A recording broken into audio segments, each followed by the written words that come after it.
Howdy folks, I'm Brian, I'm Amber. and here's some Reddit. Our first story is titled, Am I a Jerk for Telling My Boyfriend to F Off and Enjoy His Birthday Alone? I'm using a throwaway account because my partner also uses Reddit, but not on Am I the Jerk. My boyfriend is a 27-year-old male, and I'm a 27-year-old female, and we planned on celebrating our birthdays together this year since we are 3 days apart in age. I am a relatively easygoing, itinerary-wise person when on vacation, but I tend to err on the side of booking my trips way in advance so that I can book hotels, figure out logistics, etc. ahead of time. This way, I can lessen any travel anxiety I have, as I have a very hectic work schedule. Anyway, my boyfriend is the exact opposite of me. He's not quite as a frequent traveler. He's a horrible planner and prefers to do everything last minute. Based on his work schedule, he works for a big accounting firm. He sort of just expects me to bend and be able to be flexible to that. We have been together for 9 months, and so far I've had to move a few solo trips I planned ahead of time to accommodate him wanting to go too. Fine, whatever. Problem is, he will often say yes to a trip, take zero initiative to help me plan, leave everything to me, only to change the entire plan like 1 week before because he realizes he can't go, usually for work-related reasons. As someone who travels very often, I am 6 months into the year and I've canceled 4 trips because of him, which has been heartbreaking every time. This is where I want to know if I'm the jerk. This will get confusing, so I will lay out the itinerary we agreed upon for reference. July 23rd through 26th, couples trip to Malta, planned with friends. July 26th to 30th, business trip for me in Spain.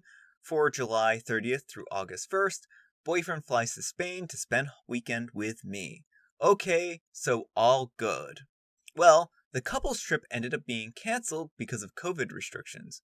We all hop on the call to figure out what the new game plan is. Boyfriend decides he still wants to go somewhere the 23rd through the 26th as opposed to rescheduling.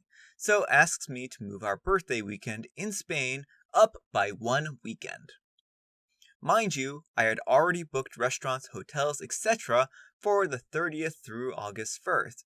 I warned him that moving our trip to the 23rd through 26th July would only ruin our birthday plans. We would have to be physically apart since I would still be in Madrid.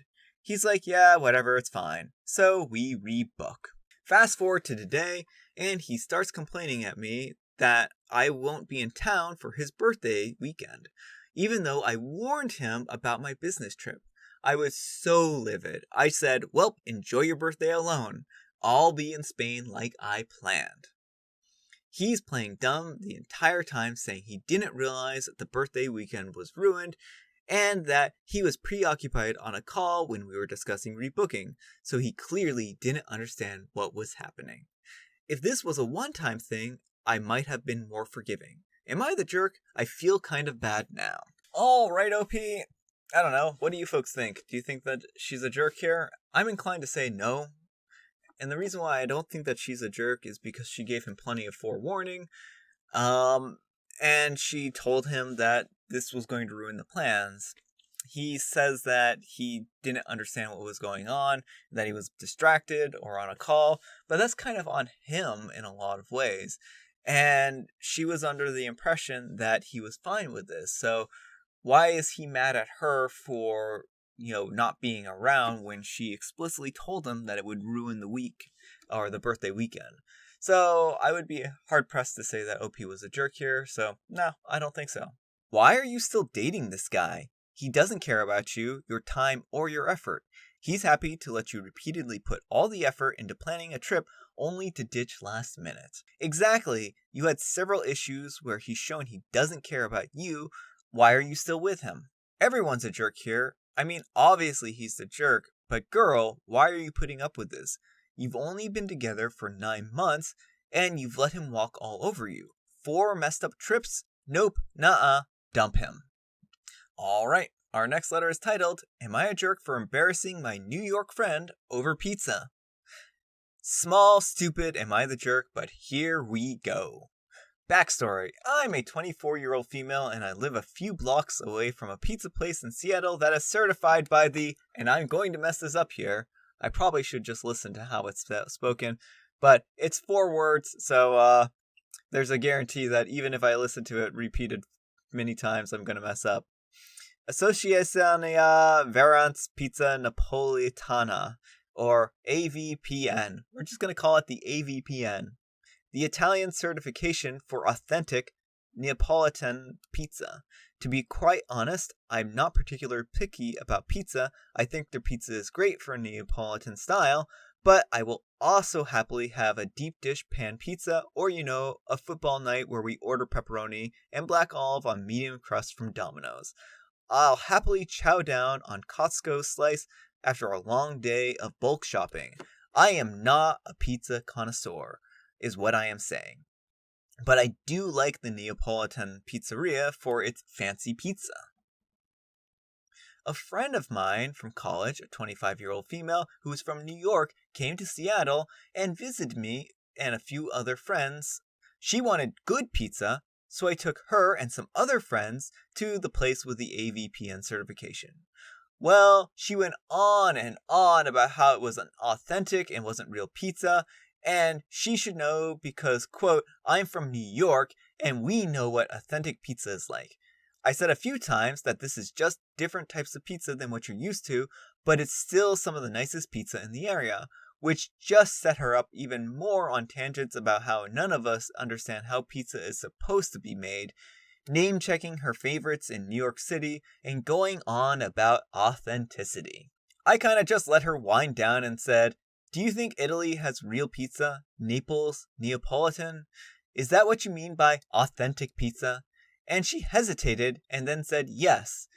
That was where New York pizza was from, and then I showed her a flyer explaining that the pizza place that we were at had an AVPN certification, and included a very specific flour and filtered mineral water, and flew in very specific mozzarella and tomatoes from Italy to maintain that certification.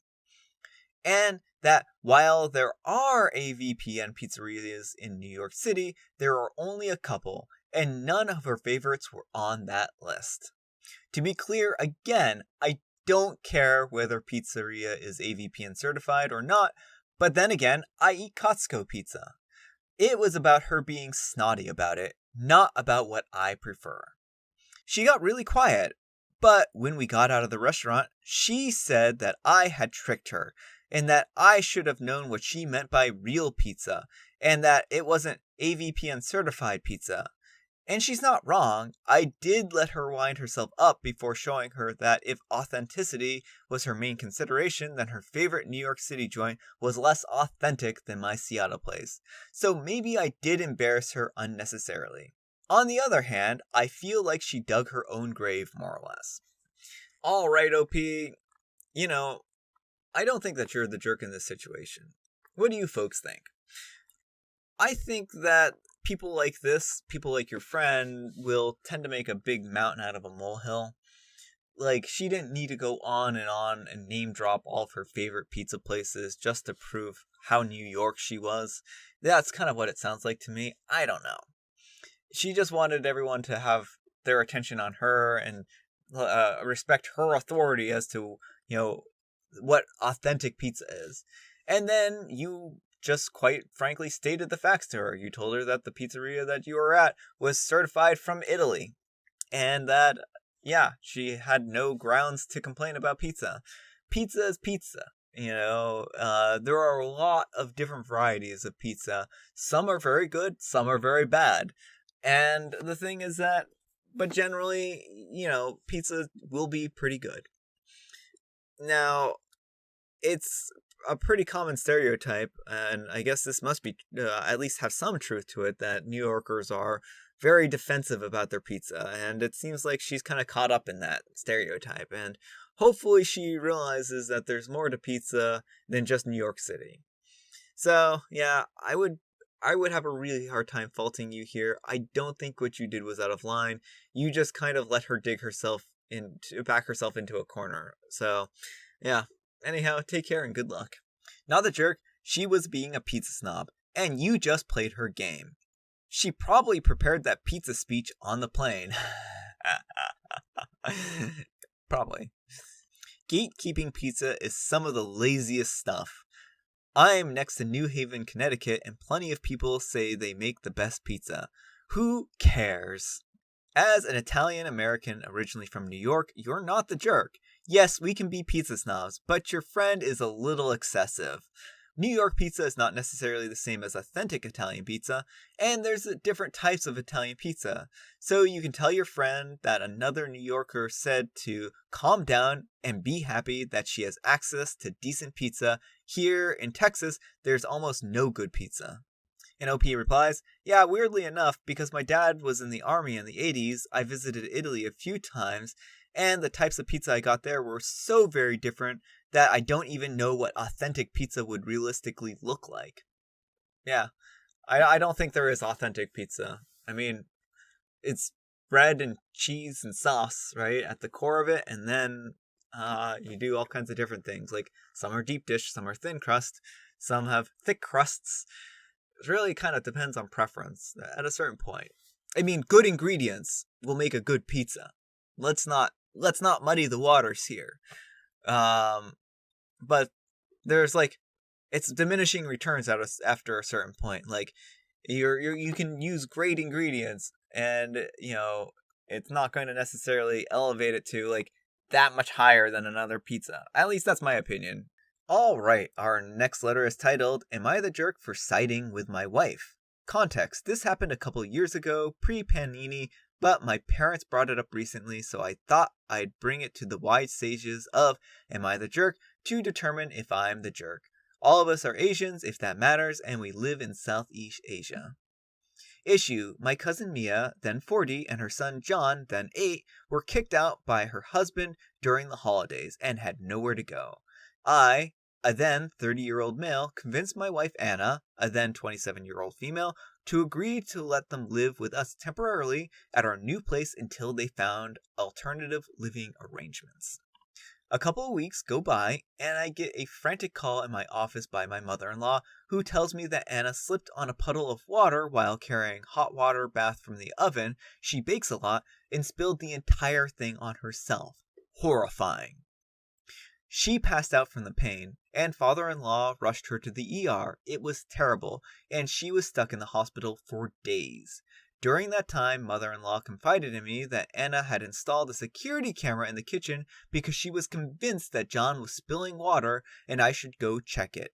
I immediately did that, and see that John had waited until Anna had left the kitchen before taking his glass and pouring a puddle in front of the oven before leaving.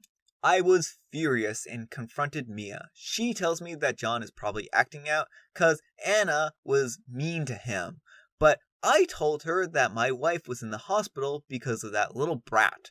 I eventually kick them out. Word gets around, my parents get involved, etc. Mia calls me a liar. Even when I show them a video, some family members say that John was playing a prank and he's a child. I went low contact to no contact with my family that sided with them. And my family reunions have been obviously ruined since. Recently, during dinner with my parents, they asked me if I was ready to forgive them, and I told them no, because Anna was severely injured and we had to fork out a lot of money during her recovery. Mia obviously did not pay a cent.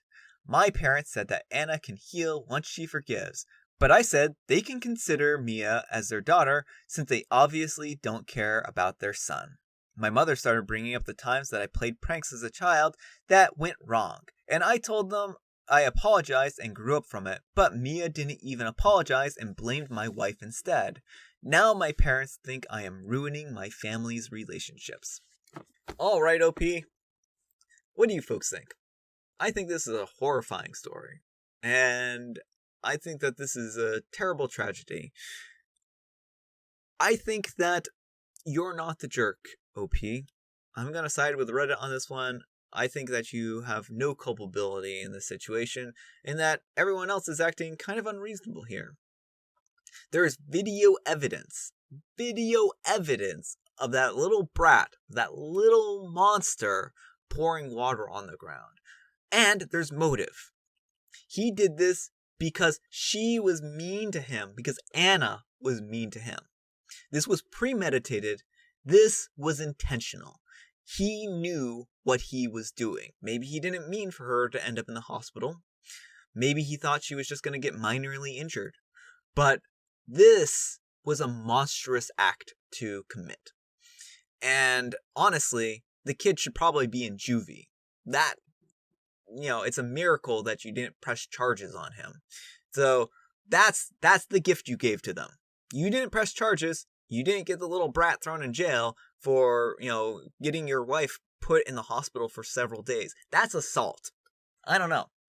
Maybe I'm a little hard here in this situation. But no, you're not the jerk. These people need to wake up and realize that, yeah, he was 8, but he still made premeditated plans to get back at someone who was mean to him, who, for all intents and purposes, was allowing them to stay in a house, I'm guessing, rent-free. So yeah, honestly, I don't think that you're the jerk in this situation. And on top of that, you kicked them out of the house. You didn't press charges. You didn't get him thrown in jail. Well, or sent to juvenile correction or anything like that. I don't know what there are for resources like that. But does anyone in your family really think that your wife, Anna, is going to want to hang around the kid who put her in the hospital? Come on, people. Really? Someone else can take up the burden and give that little brat a home. That's what I have to say. So, yeah. No, not the jerk. Not the jerk. I get that kids play pranks, but a prank that results in serious injury with no accountability from the parent or child is not okay. It also means chances are high that the behavior will continue or escalate. You and your wife have a right to feel safe and comfortable in your own home. I wouldn't feel safe either after that type of reaction from both the parent and the kid. And OP replies, I agree, I played pranks as a child as well, but I stopped once my father's work documents were destroyed because of a prank. In our case, my wife was already suspicious since we were finding puddles in the kitchen prior to the one that led to her accident. We couldn't find a source, and she was certain that John was behind it, but he denied it. Hence, she installed the security cameras. I'm glad you did that. Alright folks, that's all the time we have for today. I hope you enjoyed today's video. If you did, consider giving it a like. If you didn't, consider giving it a dislike. Thanks so much for watching, and I'll see you all tomorrow. Bye!